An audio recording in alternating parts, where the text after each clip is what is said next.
Testing, testing. Huh? Binibirocha, talagang type na tahit ko siya. Binibirocha, binibirocha. You know what?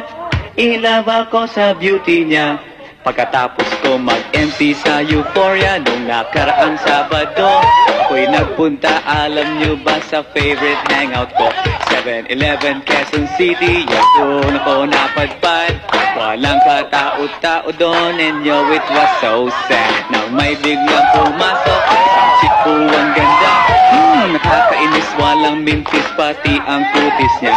Mata niya ay kulay brown, mayroon siyang braids sa ngipin. Kamukha siya ni Rita Avila kung iisipin. Katawan niya ay 36, 24, 34. Sa panong paraan kaya ako makakascore? Magaling siyang pumorma, suot niya ay hanging shirt.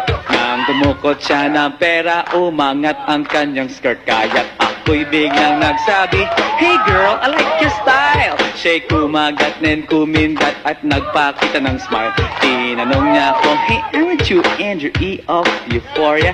Sumagot siya, "Hi Andrew, my name is Binibirocha." Binibirocha, Binibirocha. You know what?